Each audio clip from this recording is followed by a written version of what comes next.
Assalamualaikum, selamat pagi kawan pajak. Selamat datang di Simadu, seri salah membuat bukti potong di Ibu Pot. Gak usah panik.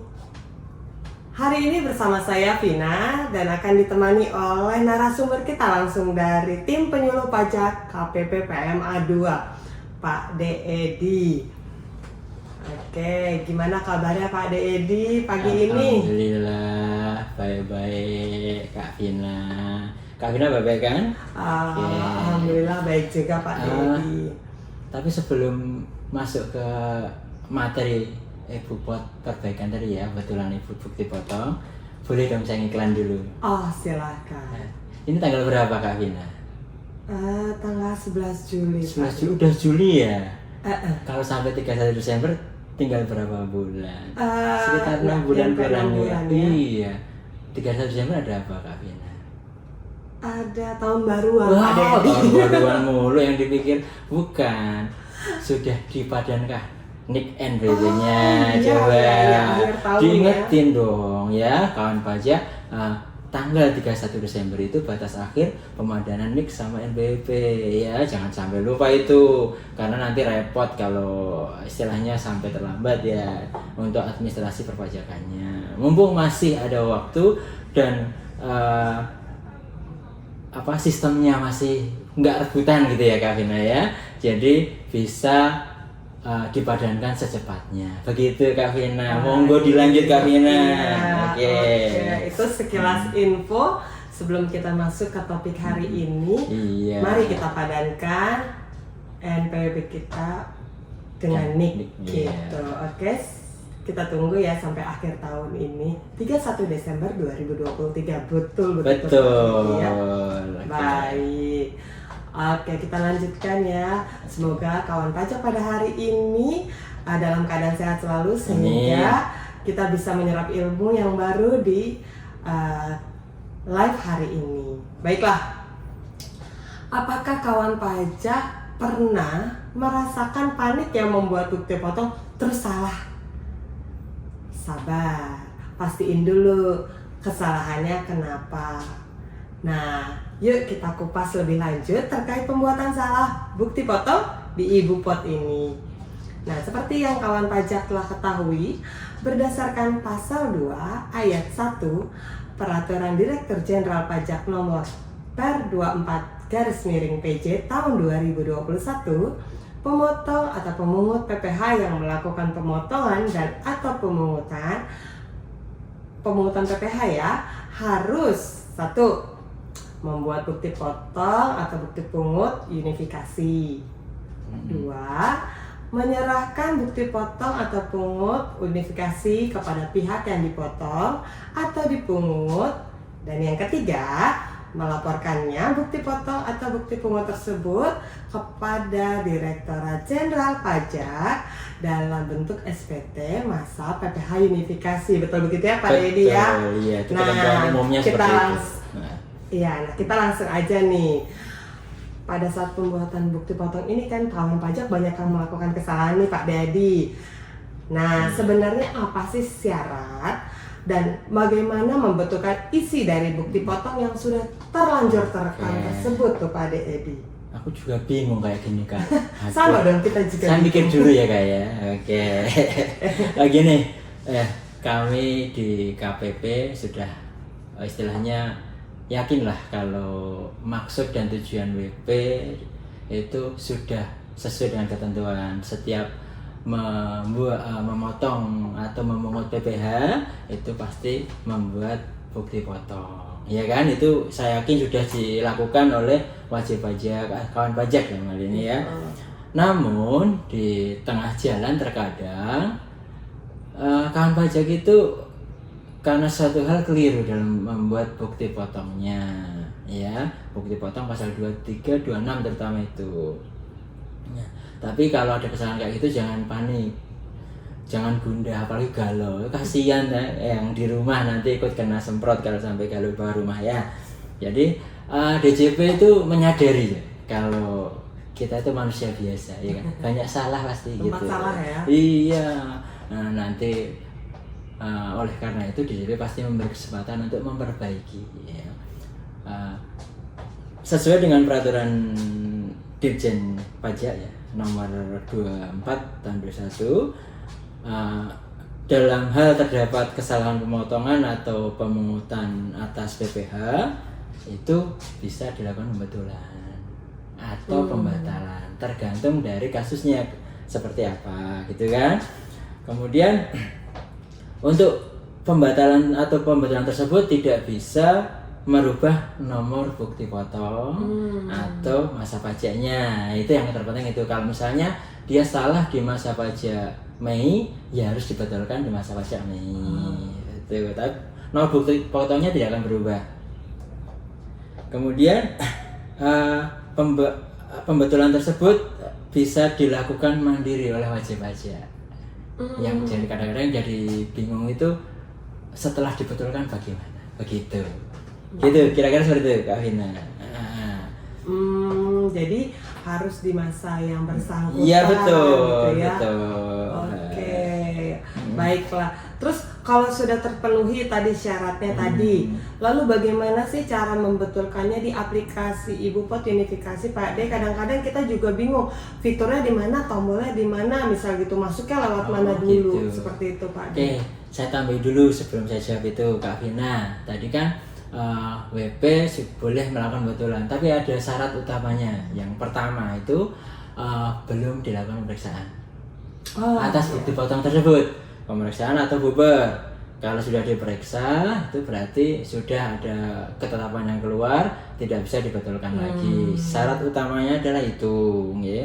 Kemudian atas bukti potong yang dibetulkan tersebut jangan lupa juga diberikan kepada wajib pajak yang dipotong. Iya, kan dulu ngasih ke WP-nya salah, ke lawan transaksinya salah nih. Kasihkan dong yang betul. Nah, gitu. Jadi tahu besaran PPh yang dipotong oleh pemotong. Seperti itu. Kemudian kalau sudah pasti belum diperiksa atau belum ada bubar ya, tadi bubar, bisa dilakukan mandiri melalui DJP online. Tinggal login ke DJP online, kemudian buka Ibu Pot Unifikasi. Nah, cari bukti potongnya apa yang dibetulkan. Nah, setelah itu buka, tinggal dibuka, klik ubah. Nah, setelah ketemu klik ubah, nanti ubah sesuai kondisi yang diinginkan. Yang nggak bisa diubah tadi nomor bukti potong, masa pajak, sama NPWP potong, karena otomatis di DJP online-nya kan. Nah, itu nggak bisa dirubah. Nah, setelah dirubah, berhasil dirubah, diposting, kemudian dilaporkan di SPT pembetulannya. Gampang kalau itu mah, semua WP saya kira bisa kalau mau mengikuti langkah-langkah tadi. Begitu Kak Vina. Oke, jadi nggak bisa semuanya ya Pak Dedi ya, tertentu. Lalu bisa dirubah langsung sendiri oleh kawan pajak, mandiri melalui akun login DJP online-nya kawan pajak. Lalu kita cari bukti potong yang mau dirubah, lalu klik ubah saja. Gitu ya. Oke. Jangan lupa posting. Untuk SPT untuk identifikasi pembetulannya. Oke. Seperti itu. Sebenarnya nggak sulit amat itu. Kalau masalah pembetulannya nggak sulit, saya kira WP udah bisa. Yang perlu diingat tadi belum diperiksa. Belum diperiksa dan bubar tadi ya.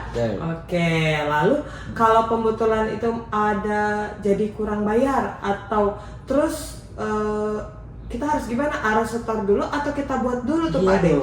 Kalau di SPT pembetulannya mengakibatkan kurang bayar, gampang dong, tinggal bayar input NTPN-nya, selesai, ya kan? Nah, itu tinggal lapor, selesai. Nah, kalau yang kurang bayar itu yang lebih bayar itu yang agak ribet, mungkin DP bingung gitu. Nah, itu dia poin berikutnya. Yang lebih bayar itu berdasarkan pasal 12 ayat 1 huruf B atas kelebihan penyetoran pajak dalam SPT Unifikasi itu bisa dilakukan dua cara. Satu, bisa diminta dengan permohonan pajak yang seharusnya tidak terutang atau lebih dikenal dengan PMK 187, atau sekarang ini ada kebijakan dari DJP boleh di PPK-kan dengan syarat tertentu. Seperti itu. Oke, udah terlalu panjang ya tadi Iya, informasinya ya. betul. Saya ringkasin dulu lagi Oke. nih sebelum kita lanjut lagi. Oke. Jadi tadi kalau merubah bukti potongnya terjadi kurang bayar, yuk bayar dulu Ya. baru kita betulin Betul. dulu bukti potongnya. Pinter. Nah, sekarang kita lanjutin lagi ke kalau lebih. Nah, kalau lebih bayar tuh bagaimana? Nah, ini yang menjadi poin per hari ini bahwa Iya. kalau terjadi kelebihan pembayaran itu bisa dilakukan Dua dengan cara. dua cara tadi yang Iya. seperti Pak De bilang, yaitu permohonan pengembalian kembali yang seharusnya tidak terutang dan dipindah bukukan Iya. dengan syarat tertentu. Syarat tertentu. Iya, karena gini, Oke. karena harus syarat ditambah syarat karena apa? Karena sebenarnya uang itu milik yang dipotong. dipungut itu ya. Seperti itu. Oke, kita bahas satu-satu nih Oke. kawan pajak terkait dengan kalau terjadi kelebihan bayar pajak tadi.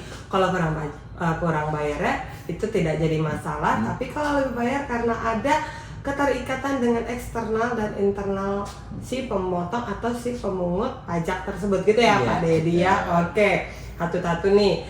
Selain dapat dipindahkan juga, nah yang pertama deh karena kawan pajak tuh pasti butuhnya uang-uang yang fresh Pak. Pajak betul. fresh money ya gitu ya. Jadi kita pengennya uangnya aja deh balikin gitu.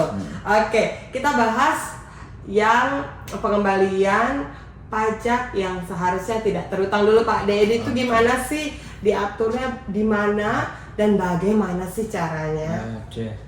Saya mikir lagi nih, ya kan? Namanya juga manusia terbatas kemampuannya. Saya mikir dulu sebentar ya. Oke, cari wangsit. Oke, sesuai dengan pasal 2 huruf C ya, sama pasal 13 PMK 187 tahun 2015 ini ya. Itu diatur apabila terdapat kesalahan pemotongan atau pemungutan yang mengakibatkan pajak yang dipotong atau dipungut lebih besar daripada pajak yang terutang dalam SPT-nya, itu boleh diminta dengan permohonan pengembalian pajak yang seharusnya tidak terutang atau yang lebih dikenal dengan permohonan PMK 187 kalau kayak gitu kan. Nah, caranya gimana? Nah, sangat mudah sekali. Kalau ngajukan permohonan itu mudah, susahnya yang liti mas, mbak gitu ya, mbak atau kak lupa jadi. Untuk permohonan PMK 187 itu sangat mudah. Ya tadi tinggal diajukan secara tertulis dalam bahasa Indonesia ke KPP terdaftar. Nah, untuk template-nya atau bentuk permohonannya itu sudah disediakan juga di lampiran PMK 187. Nah, tinggal download, kemudian ketik di situ. Nah, permohonannya sudah ada contohnya. Dan syarat-syaratnya juga ada nanti. Oke. Itu ya kawan pajak diatur di PMK 187 garis miring PMK titik 03 garis miring 2015. Nah, itu kalau dipungut atau dipotong lebih besar daripada pajak yang seharusnya dipotong atau dipungut. Baik. Oke, nah dalam hal kawan pajak memilih untuk mengajukan permohonan pengembalian pajak yang seharusnya tidak terutang tersebut, siapa sih Pak D yang mengajukan? Diajukan oleh yang dipotong atau si pemotong PPh tersebut? Gini, pada awalnya aturan itu sudah jelas yang boleh mengajukan adalah yang dipotong. Bukan yang memotong lah ya, yang dipotong. Oke. Ya, sesuai dengan pasal 13 PMK 187. Boleh diajukan oleh wajib pajak yang dipotong. Namun saking banyaknya DJP ini agar bisa diajukan oleh wajib pajak pemotong, nah itu dikeluarkanlah ND 132 tahun 2020. Itu boleh diajukan oleh pihak pemotong selama itu uangnya sudah dikembalikan yang dipotong. Misalnya kan jadi lebih kecil kan yang dipotong. Nah, itu kelebihannya dikembalikan dulu ke wajib pajak yang dipotong. Nah, gitu. Dan dari wajib pajak yang dipotong itu tidak meminta di mana dia terdaftar. Nah, itu setelah itu dilakukan boleh diajukan oleh wajib pajak pemotong. Yang tadinya hanya oleh wajib pajak dipotong, sekarang boleh oleh wajib pajak motong dengan tambahan syarat tadi. Oke, berarti itu diatur, makanya diatur di ND tambahan tadi. Iya, ya betul. Kak? Jadi harus 132. ada pernyataan lagi. Iya. Berarti. Wujud ya yang tadi yang menyatakan sudah dikembalikan ke wajib pajak yang dipotong dan wajib pajak yang dipotong tidak mengajukan pengembalian di mana dia terdaftar. Oke, supaya tidak double Iya, ya kawan betul. pajak. Rugi dong, Iya. rugi bandar KPP kalau sampai dua kali. Sana minta sini minta ya kan. Iya, Gitu. iya. Oke, udah jelas ya. Nah, biasanya nih dari sisi permohonan pengembalian pajak yang seharusnya tidak terutang tersebut, Pak Dedi, dari sisi pihak si pemotong dan dipotong itu apa aja sih yang harus dilampirkan? Apakah itu berbeda atau tidak? Tadi kan Pak Dedi sudah menyampaikan sesuai dengan PMK 187 dengan surat format yang terlampir di PMK 187. Apakah itu membedakan terkait dengan apa yang harus dilengkapi? Jelas dong, pasti ada bedanya dong. Kalau tadi kan namanya ada tambahan syarat khusus ya kan, ya pasti ada. Yang khusus-khusus itu pasti ada bedanya, oke? Kalau yang pertama, kalau yang diajukan oleh wajib pajak yang dipotong, WP yang dipotong ajukan permohonan pengembalian atas pajak yang diatur utang. Syaratnya gampang. Selain ngisi formulir tadi yang ada di lampiran 107, dilampiri asli bukti potongnya, kemudian penghitungan kelebihannya, kemudian alasannya apa. Hanya cuma itu saja. Nah, kalau yang oleh pemotong berbeda kalau diajukan oleh yang tadi yang dipotong ya maaf ya. Nah, berbeda kalau diajukan oleh yang wajib pajak pemotong. Nah, itu yang pertama harus dilampiri asli bukti pemotongan atau pemungutan. Dilampir lagi penghitungan pajak yang seharusnya tidak terutang, sama kan seperti atas. Alasannya juga sama. Nah, ditambah surat pernyataan tadi yang menyatakan uangnya telah dikembalikan kelebihannya ke yang dipotong, dan wajib pajak yang dipotong tidak meminta di tempat dia terdaftar. Wujudnya surat pernyataan. Surat pernyataan apa perlu materai nggak ya? Kalau pernyataan aturannya bermaterai. Perlu materai. Iya, supaya kawan pajak tidak bolak-balik lagi nih. Informasinya harus clear dan lengkap semuanya. Betul. Jadi yang dilengkapi dengan surat pernyataan apabila yang diajukan oleh wajib pajak pemotong. Gitu ya kawan pajak ya. Clear banget nih penjelasan dari Pak Dedi kali ini. Oke. Nah, setelah diajukan nih kita udah lengkap semuanya, kelengkapan yang tadi disebutin Pak Dedi.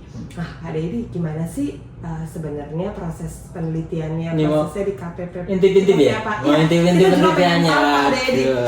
Ya. Sebenarnya banyak tuh yang lebih ahli-ahli dari saya kalau masalah penelitian, yang lebih jeli juga banyak. Nah, tapi pada dasarnya juga sudah disebutkan juga di PMK 187 dari 2015 ya. Nah, setelah wajib pajak mengajukan permohonan, itu atas permohonan tersebut diteliti oleh DJP atau petugas DJP ya. Dalam penelitian itu, jika hasilnya memenuhi sebagai berikut ya. 1. Pajak yang seharusnya tidak terutang telah dibayar ke kas negara. 2. Pajak yang telah disetor terkait dengan pemotongan atau pungutan yang bersifat tidak final atau pajaknya tersebut tidak dikreditkan dalam SPT. Ya, yang pertama tadi ya jelas sudah setor. Yang kedua tidak dikreditkan di SPT, ya kan? Kemudian yang ketiga pajak yang dipotong atau itu juga tidak dilaporkan dalam transaksi, iya kan? Nah itu kemudian pajak yang dipotong tidak diajukan keberatan oleh wajib pajak yang dipotong. Nah itu kalau memenuhi ketentuan itu nanti akan diterbitkan SKPLB. Nah setelah SKPLB keluar tinggal ngasih rekening.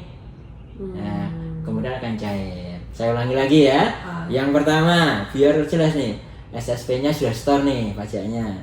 Yang kedua, tidak dilaporkan di SPT Badan Lawan Transaksi yang dipotong maksudnya kan itu wujudnya dikreditkan kan. Nah, jangan sampai dikreditkan di SPT Badan yang dipotong. Kemudian tidak dilaporkan dalam SPT masa pemotong. Tadi yang badannya yang dipotong, masanya yang memotong. Betul ya? Yang ketiga, yang dipotong itu tidak mengajukan keberatan atas bukti potongnya. Karena bukti potong salah satu objek untuk diajukan keberatan. Oke. Begitu. Tidak dilakukan upaya hukum. Iya, betul. Upaya hukum lebih halus, bahasanya beda ya, karena orangnya halus tuh makanya juga halus. Saya mohon maaf, saya kurang bisa berhalus-halus seperti itu. Nah, setelah selesai SKPLB keluar, cair deh. Cash masuk ke rekening. Iya. Mungkin kalau kawan pajak udah dengar SKPLB, wah bakal dapat fresh money nih, gitu ya. Nah, apalagi nanti dari kantor PMA 2 atau KPP itu akan menerbitkan surat permintaan nomor rekening terkait SKPLB itu ya Pak Dedi. Segera dikasih biar cepat cair. Jangan nunggu-nunggu SKPLB-nya diterima. Ya, oke. Nih, tadi kita sudah jelas dengan opsi pertama yaitu pengembalian pajak yang seharusnya tidak terutang yang berdasarkan PMK 187 tadi. Nah, sekarang kita ke opsi terakhir yaitu pemindah bukuan nih kawan pajak. Kalau tadi kita terima fresh money, kalau ini pemindah bukuan. Bagaimana sih kelebihan setor itu dipindah bukukan? Bagaimana prosedur pemindah bukuannya? Apakah sama seperti pemindah bukuan prosedur biasa atau ada syarat khusus seperti tadi yang ada syarat-syarat tertentu lainnya? Gimana tuh Pak Dedi untuk pemindah bukuannya? Kalau pengajuannya sama ya, pengajuannya surat permohonannya sama. Lampirannya ditambahin ya kan, mungkin perlu saya perjelas di sini ya, di pasal 16 dan pasal 16 ayat 1 dan ayat 2 huruf F PMK 242/2014 ya, yang mengatur masalah pembukuan, pemindah pembukuan. Ya, karena pajak dapat mengajukan permohonan pemindahan bukuan karena jumlah pembayaran pada SSP atau BPN atau bukti PPK lebih besar daripada pajak yang terutang dalam surat pemberitahuan. Nah, itu kan hak berarti BP kan? Betul. Nah, tapi kembali ke tadi, kalau pemotong itu akan menjadi haknya setelah uang yang dipotong dikembalikan ke wajib-wajib yang dipotong. Betul ya, misalnya ini saya juragannya Kak Vina nih misalnya ya kan, Kak Vina dapat penghasilan saya potong 2 juta. Iya, saya kasih nih bukti potongnya. Ternyata saya salah. Seharusnya saya motong hanya 1 juta. Iya kan? 1 juta hanya siapa? Kak Vina dong? Iya dong. Iya, harus kembalikan dulu. Nah, dikembalikan. Nah, dan setelah dikembalikan, yang Kak Vina nggak boleh dong ngajukan keberatan atas bukti potongnya. Betul. Nah, seperti itu loh. Karena seperti hal itu, maka dalam pengajuan pemindah bukuan selain syarat formalnya yaitu asli SSP dan asli SSP ya, permohonan dan asli SSP, permohonannya juga, bentuk permohonannya juga ada di lampiran PMK 242. Silahkan di download, di lampiran SSP ditambahi tadi surat pernyataan kalau tak balik udah saya kembalikan masih gitu. Sama harus, karena untuk menghindari yang dipotong dirugikan. Iya kan?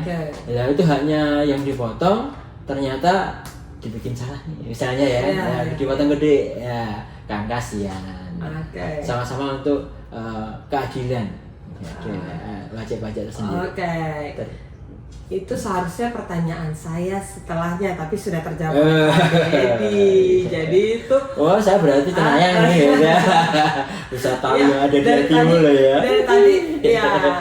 Dan tadi tuh Pak Dedi kayak menekankan dengan surat pernyataan itu. Jadi kawan pajak ternyata surat pernyataan tersebut untuk tidak mengajukan permohonan pengembalian atas kelebihan pemotongan wajib ke KPP tempat wajib pajak yang dilakukan. pemotongan terdaftar itu penting kawan Penting. pajak, karena itu takutnya ada double Jangan pengembalian sepelekan. gitu ya. Nah, kata-katanya juga yang sepelekan jangan diganti dong, ya kan? Iya. Sepanjang itu tidak, surat pernyataan tersebut tidak ada, sepertinya akan ditolak dong. Ditolak. Aduh, Karena sedih surat kawan pernyataan pajak. itu yang merubah hak dari yang dipotong menjadi hak pemotong. Iya, hak Iya, pemotong. itu yang merubahnya di situ. Oke, jelas ya. Oke. Jadi Sudah cukup? Atau kurang lagi kakak? Jadi sebenarnya kawan pajak, surat pernyataan itu dibutuhkan untuk dua opsi tadi, untuk kesalahan buat bukti pokok Iya, tadi betul. ya, kalau Jika terjadi lebih bayar. Oke. Mau diminta pakai 1 bulan 7 harus ada pernyataan. Mau diminta pakai Pemindah bukuan juga butuh surat pernyataan. Oke, terima kasih Pak Edi atas waktunya. Sama-sama. Semoga nanti kita bisa kembali lagi dengan episode dan Amin. topik-topik yang lebih sehat selalu. baru lagi. Oke, siap gerak. Iya. Saya ingin mengapresiasi dan mengucapkan terima kasih sebesar-besarnya untuk kawan pajak yang sudah meluangkan waktunya menonton podcast ini. Semoga membawa manfaat dan kebaikan. Sampailah kita pada penghujung acara, namun jangan khawatir, kawan pajak bisa bertemu kembali di program Simadu On Air, siaran podcast KPPPMA 2 dengan topik yang lainnya dan bermanfaat tentunya bagi kawan pajak. Kami pamit undur diri, sampai jumpa lagi. Pajak kuat, Indonesia maju. Wassalamualaikum warahmatullahi wabarakatuh.